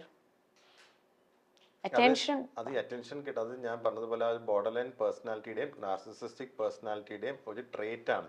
അതായത് അവർ ആയിരിക്കണം ആ സെന്റർ ഓഫ് അറ്റൻഷൻ. ഹിസ്ട്രോണിക് പേഴ്സണാലിറ്റി എന്ന് വേണമെങ്കിൽ പറയാം. അതും ഇതിന്റെ സിംറ്റം, ഒരു റീസൺ ആണ്. കാരണം അവർക്ക് ആ സെന്റർ ഓഫ് അറ്റൻഷൻ ആയിരിക്കണം. എല്ലാവരും അവരെ അഡ്മയർ ചെയ്യണം. കാരണം അവര് ഇഗ്നോർ ചെയ്യുന്നത് കണ്ടിന് അവർക്ക് ഭയങ്കര ബുദ്ധിമുട്ടായിരിക്കും. അപ്പൊ അവര് അതിന് വേണ്ടിയിട്ട് എന്ത് എക്സ്ട്രീംസ് വരെയും പോവാം. ഇപ്പൊ ഹിസ്റ്റോണിക്കില് ഈ സെഡക്റ്റീവ് ആയിട്ടുള്ള ഡ്രസ്സിങ്, മറ്റേ ബോർഡർ ലൈൻ പേഴ്സണാലിറ്റിയിൽ നല്ല ചാമിങ് ആയിട്ടുള്ള സ്വഭാവം, നല്ല പേഴ്സണാലിറ്റി, ഭയങ്കര ഈ ബോർഡർ ലൈൻ പേഴ്സണാലിറ്റി ആൾക്കാർ ഭയങ്കര ചാമിങ് ആയിരിക്കും, ഭയങ്കര അട്രാക്റ്റീവ് ആയിരിക്കും നമുക്ക് അവരുടെ സ്വഭാവം കൊണ്ട്. പക്ഷെ അടുക്കുമ്പോഴായിരിക്കും നമുക്ക് മനസ്സിലാവുന്നത് പ്രശ്നമാണ്. പിന്നെ നമ്മളെ തന്നെ കുറെ പൊക്കിക്കൊണ്ടിരിക്കുമായിരിക്കും അല്ലെ ഇങ്ങനെയുള്ളവരിൽ. ഞാൻ ഭയങ്കര സംഭവമാണ്, എന്നെ അങ്ങനെ അവരെന്നെ നോക്കി ഇവരെന്നെ നോക്കി ഇങ്ങനെ ചെയ്യുന്നത്. അതൊരു ലിമിറ്റ് കഴിഞ്ഞാൽ നമുക്കത് ബുദ്ധിമുട്ടാവും. വാലിഡേഷൻ അവർ എപ്പോഴും പറഞ്ഞുകൊണ്ടിരിക്കും. അത് എനിക്ക് തോന്നുന്നു മറ്റുള്ളവരെ അത് എഫക്ട് ചെയ്യും. ലൈക്ക് അവൻ എന്നെ ഭയങ്കര ഇഷ്ടമാണ്, ഞാൻ വേണ്ടെന്ന് വെച്ചാൽ ചിലപ്പോൾ അങ്ങനെ ഉണ്ടായിട്ടില്ല. റിലേഷൻഷിപ്പിലോ അങ്ങനെ മുമ്പത്തെ റിലേഷൻഷിപ്പിൽ ആൾ ഇങ്ങനെയായിരുന്നു, ഇങ്ങനെയല്ല, അങ്ങനത്തെ പ്രശ്നങ്ങളെല്ലാം വരാം. ഓക്കെ, രാവിലെ കാണുന്ന സ്വഭാവമായിരിക്കത്തില്ല വൈകിട്ട് കാണുന്നത്. മനസ്സിലായി. ബൈപോളാർ ഡിസോർഡർ എന്ന് പറയുമ്പോൾ ആക്ച്വലി അതിന്റെ പേര് പോലെ തന്നെ രണ്ട് പോൾസ്, മേനിക് ഫേസും ഡിപ്രസീവ് ഫേസും, അതിനെയാണ് ബൈപോളാർ എന്ന് പറയാ. സൈക്കാട്രിയിൽ പറയുമ്പോൾ അത്യാവശ്യം ഒരു മോശം കാറ്റഗറി, മോശം എന്നല്ല, I mean severe form of അസുഖം എന്ന് നമുക്ക് പറയാം ബൈപോളാർ ഡിസോർഡറിനെ. ബൈപോളാർ അഫക്റ്റീവ് ഡിസോർഡർ, BPAD എന്നാണ് അതിന്റെ ഷോർട്ട് ഫോം. അവർക്ക് എങ്ങനെയാന്ന് വെച്ചാൽ ചില സമയത്ത് അവർ ഭയങ്കര ഹൈ മൂഡിലായിരിക്കും. എന്ന് വെച്ച് കഴിഞ്ഞാൽ ഭയങ്കര സംസാരം, ഭയങ്കര ഭക്തി, കൂടുതൽ ഭക്ഷണം കഴിക്കുക, കൂടുതൽ മണി സ്പെൻഡ് ചെയ്യുക. അത് അത്രയും എക്സ്ട്രീം ആവുമ്പോൾ മാത്രമേ ബാക്കിയുള്ളവർ നോട്ടീസ് ചെയ്യുള്ളൂ. അപ്പോഴാണ് നമ്മൾ മേനിക് ഫേസ് എന്ന് പറയുക. അതിൽ കുറച്ച് താഴെയാണ് ഒരു ഹൈപ്പോമേനിക് ഫേസ്. അതായത് പൊതുവെ അല്ല, ഭയങ്കര ആൾക്കാർക്കൊന്നും അറിയില്ല, എന്നാലും കുറച്ചൊരു എക്സ്ട്രീം ഫേസിലോട്ട് നമ്മൾ പോകും. അതാണ് ഹൈപ്പോമേനിയ. അതായത് ട്രീറ്റ്മെന്റ് നമ്മൾ ബാക്കിയുള്ളവർ മനസ്സിലാക്കി അവരെ ഹോസ്പിറ്റലിൽ കൊണ്ടുപോകേണ്ട അവസ്ഥയിൽ വരില്ല. അവർക്ക് തന്നെ അവർ ഏകദേശം കുറച്ച് ദിവസം കഴിയുമ്പോൾ അത് ഓക്കെ ആവും. അത് കഴിഞ്ഞ് കുറച്ച് നാൾ കഴിയുമ്പോൾ അവർ ഡിപ്രസീവ് ഫേസിലോട്ട് പോകും. അങ്ങനെ രണ്ട് ഫേസും വരുന്നതിനെയാണ് നമ്മൾ ബൈപോളാർ ഡിസോർഡർ. ഒരുമിച്ച് വരണമെന്നില്ല, ചിലപ്പോ കുറച്ച് നാൾ മുമ്പ് ഹൈ ഫേസ് ആയിരിക്കും, ചിലപ്പോൾ നമ്മൾ ഹിസ്റ്ററി ചോദിക്കുമ്പോൾ അവർ കറക്റ്റ് ആയിട്ട് പറയും. എനിക്ക് ചില മാസം, അതായത് നവംബർ ഡിസംബർ ഒക്കെ ആകുമ്പോഴേക്കും ഞാൻ ഇടയ്ക്ക് ഒരു ഹൈ ഫേസിൽ പോകും. ചിലപ്പോൾ അത് കഴിഞ്ഞ് ഞാനൊരു മാർച്ച് ഒക്കെ ആകുമ്പോഴേക്കും ഞാൻ ഒരു ലോ ഫേസിൽ പോകും. അങ്ങനെ ഒരു പീരിയോഡിസിറ്റി ഉണ്ടാവും അവർക്ക്. അങ്ങനെയായിരിക്കും കൂടുതൽ അവർക്ക് തന്നെ നമ്മളടുത്ത് എക്സ്പ്ലെയിൻ ചെയ്യാൻ പറ്റും ഇങ്ങനെയാണ്. അതൊരു എക്സ്ട്രീം വേ ആകുമ്പോൾ നമ്മൾ ഹോസ്പിറ്റലിൽ കെടുത്തി ചികിത്സിക്കേണ്ടി വരിക, അങ്ങനത്തെ ഇതിലോട്ടൊക്കെ പോകേണ്ടി വരാം. ഈ ഹൈ ഫേസിൽ പോകുമ്പോൾ അവർ സബ്സ്റ്റൻസ് യൂസ് ചെയ്യാനുള്ള ചാൻസസ് ഭയങ്കര കൂടുതൽ. ചിലർ പറഞ്ഞാൽ 4 ദിവസം ഉറങ്ങിയിട്ടേ ഇല്ല, ഉറങ്ങാതെ വണ്ടി ഓടിച്ചുകൊണ്ട് ഫുൾ ട്രാവൽ ചെയ്യായിരുന്നു. അതൊക്കെ ഇതിന്റെ ഒരു ലക്ഷണങ്ങളാണ്. അങ്ങനെയുള്ളവരെ എനിക്കറിയാം. ഓക്കെ, മനസ്സിലായി. ആക്ച്വലി ദാറ്റ്സ് വാട്ട് നമ്മൾ ഇങ്ങനെ പറയുമ്പോഴാണ് നമുക്ക് തന്നെ മനസ്സിലാവും ഇങ്ങനെയൊക്കെ ശരിക്കും ഉണ്ട്, ഇതൊക്കെയാണ് റീസൺസ് എന്നുള്ളത്. Okay, anti social personality disorder. ഈ ആന്റി സോഷ്യൽ പേഴ്സണാലിറ്റി ഡിസോർഡർ ഞാൻ മുമ്പ് പറഞ്ഞതുപോലെ ആ കോണ്ടാക്ട് ഡിസോർഡർ ഉള്ള ആളുകൾ പ്രായം കൂടുമ്പോഴത്തേക്കും ആഫ്റ്റർ 18 ഇയേഴ്സ് വരുമ്പോൾ കാറ്റഗറൈസേഷൻ ആന്റി സോഷ്യൽ. ഈ ആന്റി സോഷ്യൽ എന്ന് വെച്ച് കഴിഞ്ഞാൽ അവർ ഈ സൊസൈറ്റിക്ക് എഗെയിൻസ്റ്റ് ആയിട്ട് പ്രവർത്തിക്കുന്ന ആളുകളായിരിക്കും. അവർക്ക് വേറെ ആൾക്കാരോട് ഒരു കരുണയോ അങ്ങനത്തെ ഇതൊന്നും ഈ ഉണ്ടാവില്ല. ലോസിന് അഗേൻസ്റ്റ് ആയിട്ട് പ്രവർത്തിക്കും. പ്രവർത്തിക്കും. അവർക്ക് ലോസ് ഒന്നും ബാധകമല്ലാത്ത രീതിയിൽ അതോറിറ്റി ഫിഗേഴ്സിനെ ഒന്നും റെസ്പെക്ട് ചെയ്യത്തില്ല. വയലൻസ്, ഈ ക്രിമിനൽ ടെൻഡൻസീസ്, അതായത് ഈ മോഷണം, മറ്റേ ഗുണ്ടായിസം അങ്ങനത്തതൊക്കെ കൂടുതൽ ഉണ്ടാവാം. പിന്നെ ഈ സബ്സ്റ്റൻസ് യൂസും, അതായത് പോളി സബ്സ്റ്റൻസ് യൂസ്, അതായത് പല ലഹരി വസ്തുക്കളും, മദ്യവും സിഗരറ്റും മാത്രമല്ല കഞ്ചാവും MDMA-യും LSD-യും മഷ്റൂമും എല്ലാം, അങ്ങനെ പോളി സബ്സ്റ്റൻസ് അബ്യൂസ് ഒക്കെ കൂടുതൽ കാണുന്ന ആന്റി സോഷ്യൽ പേഴ്സണാലിറ്റി ഡിസോർഡറിലാണ്. ഓക്കെ, സോ നമുക്ക് ഈ സെഗ്മെന്റ് കഴിഞ്ഞു. താങ്ക് യു സോ മച്ച്, എല്ലാം വളരെ എക്സ്പ്ലെയിൻ ചെയ്ത് പറഞ്ഞതിന്. നമുക്ക് ലാസ്റ്റ് ഒരു സെഗ്മെന്റ് ഉണ്ട്, ടിഷ്യൂസ് ഓഫ് ലൈഫ് എന്നാണ് ആ സെഗ്മെന്റിന്റെ പേര്. സോ ഇതിൽ ഞാൻ കുറച്ച് സ്റ്റേറ്റ്മെന്റ്സ് കുറച്ച് ക്വസ്റ്റ്യൻസ് എഴുതിയിട്ടുണ്ട്. ഇത് നമ്മൾ റിലേഷൻഷിപ്സിനെ പറ്റിയാണ് കൂടുതൽ സംസാരിക്കുന്നത്, നമ്മൾ ആ ടോപ്പിക് എടുത്തിട്ടില്ല. സോ ഇത് റിലേഷൻഷിപ്സിനെ പറ്റിയാണ്. സോ ഇതിൽ നമ്മൾ കുറച്ച് സ്റ്റേറ്റ്മെന്റ്സ് എഴുതിയിട്ടുണ്ട്. അതിൽ ഡോക്ടർക്ക് എന്താണ് നിങ്ങൾക്ക് പറയാനുള്ളത് എന്നുള്ളതാണ്. ഓക്കെ, സോ ഫസ്റ്റ് വൺ, ഞാൻ ഇങ്ങനെയാണ്, എൻ്റെ ക്യാരക്ടർ മാറ്റാൻ നിങ്ങൾ ശ്രമിക്കേണ്ട, ഞാനായിരിക്കുന്ന അവസ്ഥയിൽ എന്നെ ഇഷ്ടപ്പെടുക. നമ്മൾ നേരത്തെ പറഞ്ഞ ടോപ്പിക്കിൽ വരുന്നതാണിത്, നാർസിസത്തിൽ വരുന്നതാണിത്. ബട്ട് എന്താണ് ഇപ്പോഴും ആളുകൾ ഇങ്ങനെ ഒരു റിലേഷൻഷിപ്പിന്റെ ബേസിസിലാണെങ്കിലും എന്നെ നിനക്ക് വേണമെങ്കിൽ ഇഷ്ടപ്പെട്ടാൽ മതി, നീ ഇഷ്ടപ്പെട്ടില്ലെങ്കിലും കുഴപ്പമില്ല എന്ന് പറയും. ബട്ട് അവർ നമ്മൾ വിടുകയില്ല, നമ്മളുടെ ലൈഫിൽ നിന്ന് അവർ പോകാനും പറ്റില്ല. പക്ഷെ ഞാൻ ഇങ്ങനെയാണ്. എന്തുകൊണ്ടായിരിക്കും അങ്ങനെയുള്ളവരുണ്ടാവുന്നത്? അല്ല, അത് ഞാൻ പറഞ്ഞതുപോലെ പേഴ്സണാലിറ്റീസ് തമ്മിലുള്ള ഒരു ഇന്ററാക്ഷൻ നമ്മൾ നാർസിസിസ്റ്റിക് പേഴ്സണാലിറ്റി ഉള്ള ആളുകൾക്ക് ഡിപെൻഡന്റ് ആയിട്ടുള്ള പേഴ്സണാലിറ്റി ഉള്ള ആളുകളായിരിക്കും കൂടുതൽ അട്രാക്റ്റീവ് ആയിട്ട് തോന്നുന്നത്. ബ്ലെയിം ഷിഫ്റ്റിംഗ് റിലേഷൻഷിപ്പ് തകർക്കുന്നുണ്ടോ? ബ്ലെയിം ഷിഫ്റ്റിംഗ് എന്ന് പറഞ്ഞാൽ നമ്മൾ ഒരാളായിരിക്കും തെറ്റ് ചെയ്തത്, പക്ഷെ നമ്മൾ തിരിച്ചത് ഇട്ട് കൊടുക്കുക, വിക്ടിം പ്ലേ ഇതിൽ വരുന്നതാണോ എനിക്കറിയില്ല. ബ്ലെയിം ഷിഫ്റ്റിംഗ് നമ്മളുടെ റിലേഷൻഷിപ്പിനെ എങ്ങനെയാണ് ബാധിക്കുന്നത്? ഈ ബ്ലെയിം ഷിഫ്റ്റിംഗും കൂടുതൽ കാണുന്നത് ഈ ബോർഡർ ലൈൻ പേഴ്സണാലിറ്റി ഉള്ള ആളുകൾക്കാണ്. ഇതിന് പ്രൊജക്റ്റീവ് ഐഡന്റിഫിക്കേഷൻ എന്നൊക്കെ ശാസ്ത്രീയമായിട്ടുള്ള രീതിയിൽ പറയും. അതായത് എന്റെ തെറ്റ് വേറൊരാളിലുണ്ടെന്ന് ഞാൻ പറഞ്ഞ് മനസ്സിലാക്കിയിട്ട് ഞാൻ അയാളെ ബ്ലെയിം ചെയ്യും. എന്റെ തെറ്റാണ് ഞാൻ മറ്റേ ആളിൽ ഞാൻ ഷിഫ്റ്റ്, അതാണ് പ്രൊജക്റ്റീവ് ഐഡന്റിഫിക്കേഷൻ. മറ്റൊരാളിൽ എന്റെ തെറ്റ് ഞാൻ കാണിക്കുന്നു, എന്നിട്ട് ഞാൻ അയാളെ കുറ്റപ്പെടുത്തും, അയാൾ തെറ്റുകാരനാവും. അത് കൂടുതൽ ഇങ്ങനത്തെ, അതായത് എന്റെ പ്രശ്നങ്ങൾ ഞാൻ ഓണപ്പ് ചെയ്യത്തില്ല, എനിക്ക് അതിനോട് ഇൻസൈറ്റ് ഇല്ല, എനിക്കത് ആക്സെപ്റ്റ് ചെയ്യാൻ പറ്റത്തില്ല. അപ്പൊ അങ്ങനെ വരുമ്പോഴാണ് ഇതുപോലത്തെ ഇത് ചെയ്യുന്നത്, ബ്ലെയിം ഷിഫ്റ്റിംഗ് ചെയ്യുന്നത്. അപ്പൊ മറ്റ് നിൽക്കുന്ന ആൾക്ക് നമ്മളാണ് തെറ്റുകാരെന്ന് അങ്ങനെ ആക്കി തീർക്കുന്ന ആൾക്കാരല്ലേ? അതെ. അപ്പൊ നമുക്ക് തന്നെ തോന്നും, നമ്മൾ ഇത്രയും വലിയ തെറ്റുകാരിയാണോന്ന് നമുക്ക് തന്നെ ഫീൽ ചെയ്യിക്കുന്നതാണ് അവര് ചെയ്യുന്നത്. That's really bad. ബട്ട് നമ്മൾ പോലും അറിയാതെ നമ്മൾ ആ വിക്ടിം, അത് നമ്മൾ അക്സെപ്റ്റ് ചെയ്യാതിരിക്കുന്നത് നമ്മളുടെ കഴിവ് അല്ലേ? അക്സെപ്റ്റ് ചെയ്യും, അവർക്ക് വേറെ ഓപ്ഷൻ ഇല്ല, അവർ അക്സെപ്റ്റ് ചെയ്തേ പറ്റുമല്ലോ, അങ്ങനെയാണ്. That's true. So next one, നമ്മൾ ഏറെ ഇഷ്ടപ്പെടുന്ന ആൾക്ക് വേണ്ടി മുന്നും പിന്നും നോക്കാതെ ഉള്ളതെല്ലാം എടുത്തു കൊടുക്കും, എന്തും സഹിക്കും, എന്നിട്ടെല്ലാം കുളമാക്കുമ്പോൾ നിരാശരാകും. വിച്ച് മീൻസ് നമ്മൾ ഇഷ്ടപ്പെടുന്ന ആൾക്ക് വേണ്ടി നമ്മൾ എന്തും ചെയ്യും, എന്തും കൊടുക്കും, പക്ഷെ എല്ലാം കഴിയുമ്പോൾ നമ്മൾ തന്നെയാണ് ആക്ച്വലി തെറ്റ് ചെയ്യുന്നത്. ബട്ട് നമ്മൾ ഇഷ്ടമുള്ളതൊക്കെ കൊടുക്കുമ്പോൾ ലാസ്റ്റ് അവർക്ക് വേണ്ടെന്ന് വെച്ചാൽ അവർ പോകും, ബട്ട് നമ്മളായിരിക്കും നിരാശരാകുന്നത്. എന്താണ് അതിനെപ്പറ്റി പറയാനുള്ളത്? കൂടുതൽ ഒരു ഡിപ്പെൻഡന്റ് ടൈപ്പിലാണ് കാണുന്നത്. എന്ന് വെച്ച് കഴിഞ്ഞാൽ അവർക്ക് ആ റിലേഷൻഷിപ്പ് എന്തും കൊടുത്ത അയാൾ ഡിപ്പെൻഡന്റ് ആയിരിക്കും. അപ്പൊ അയാൾ ലൈഫിൽ നിന്ന് പോവാതിരിക്കാൻ മാക്സിമം അവർ ട്രൈ ചെയ്യും ആ റിലേഷൻഷിപ്പ് കീപ്പ് ചെയ്യാൻ വേണ്ടിയിട്ട്. ഓക്കെ, സോ നമ്മൾ ഇത്രയും നേരം സംസാരിച്ചു, ഇത് വളരെ ഹെൽപ്ഫുൾ ആയിരിക്കും നമ്മളുടെ ഓഡിയൻസിന്. ഇനി നമ്മളുടെ ഓഡിയൻസിന് മനസ്സിലായിട്ടുണ്ടാവും നിങ്ങൾ സംസാരിച്ച രീതി, നമ്മളുടെ എന്തൊക്കെ ടോപ്പിക്സ് ആണ് ഡിസ്കസ് ചെയ്തതെന്നുള്ളത്. എങ്ങനെയാണ് നമ്മളുടെ പ്രേക്ഷകർക്ക് നിങ്ങളെ കോൺടാക്ട് ചെയ്യാൻ പറ്റുക? അതുകൂടി പറഞ്ഞ് അവർക്ക് ഹെൽപ്ഫുൾ ആയിരിക്കും, അവർക്ക് ഇനിയും നിങ്ങളെ കോൺടാക്ട് ചെയ്യാൻ ഒരു അവസരമായിരിക്കും. അത് ഏത് ക്ലിനിക്കിലാണ്, എവിടെയാണ് വരേണ്ടത്, എങ്ങനെയാണ് കോൺടാക്ട് ചെയ്യാൻ പറ്റുക എന്നുള്ളത് കൂടി ഒന്ന് പറയാമോ? ഞങ്ങൾ വർക്ക് ചെയ്യുന്നത്, ഞങ്ങൾക്ക് 2 ക്ലിനിക്സ് ആണുള്ളത്. ഒന്ന് എറണാകുളം തമ്മനത്താണ്, രണ്ടാമത് ആലപ്പുഴ വലിയ ചുടുകാട് ജംഗ്ഷൻ ടൗണിൽ തന്നെയാണ്. എറണാകുളത്തുള്ള ക്ലിനിക്കിന്റെ പേര് ധന്യ ഡോക്ടേഴ്സ് ചേംബർ. അത് തമ്മനം കാരോളിൽ റോഡിലാണ് അത് സ്ഥിതി ചെയ്യുന്നത്. എല്ലാ ദിവസവും മോർണിംഗ് ആണ് ഞങ്ങളവിടെ ഉള്ളത്. 10 to 2 ആണ് അവിടുത്തെ വർക്കിംഗ് ടൈം. സാറ്റർഡേസ് 10 to 5 വരെ ഉണ്ടാവും. ഞാനാണ് എല്ലാ ദിവസവും എറണാകുളം നോക്കുന്നത്.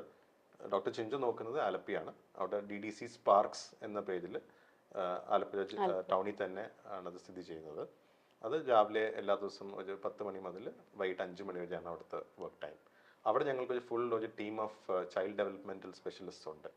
2 clinical psychologist, occupational therapist, speech therapist, remedial trainers എല്ലാവരും കൂടി ഇൻക്ലൂഡ് ചെയ്തിട്ടുള്ള ടീം ഇതാണ്. എറണാകുളത്തുള്ള ക്ലിനിക്കിൽ സൈക്കോളജിസ്റ്റും സൈക്കാട്രിസ്റ്റും ആണ് ബേസിക്കലി ഉള്ളത്.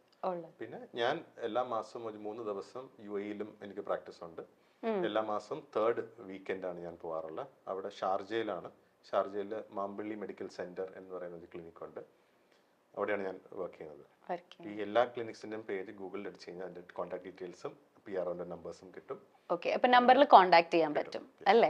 ഓക്കെ, അപ്പൊ നമ്മൾ നേരിട്ട് വന്നാൽ മാത്രമാണോ നമുക്ക് കാണാൻ പറ്റുള്ളൂ, അത് നമുക്ക് ഓൺലൈൻ ആയിട്ട് ബന്ധപ്പെടാനുള്ള ഒരു ഓപ്ഷൻ ഉണ്ടോ? ഇല്ല, ഞങ്ങൾ അവിടെ DDCയിൽ നമ്മൾ ഓൺലൈൻ കൺസൾട്ടേഷൻസും ചെയ്യാറുണ്ട്. അവിടെ സൈക്കാട്രിസ്റ്റിന്റെ അപ്പോയിന്റ്മെന്റ് ഓൺലൈനായിട്ട് കിട്ടും, ക്ലിനിക്കൽ സൈക്കോളജിസ്റ്റിന്റെ അപ്പോയിന്റ്മെന്റ് ഓൺലൈനായിട്ട് കിട്ടും. ഓൺലൈൻ, അപ്പൊ ഓൺലൈൻ ആയിട്ടും ഡോക്ടർ ചിഞ്ചുവിനെ നമുക്ക് ബന്ധപ്പെടാൻ പറ്റും അല്ലേ? അപ്പൊ താങ്ക് യു സോ മച്ച്. ആ ഒരു ഡീറ്റെയിൽസ് കൂടി പറഞ്ഞതുകൊണ്ട് ഈ കാണുന്ന പ്രേക്ഷകരൊക്കെ നിങ്ങളുടെ അടുത്തേക്ക് വരട്ടെ, അവരെ ഹെൽപ്പ് സീക്ക് ചെയ്യുന്നവരുണ്ടാവും, അവർക്കൊരു ഹെൽപ്ഫുൾ എപ്പിസോഡ് ആവട്ടെ ഇത്. Thank you so much. Thank you.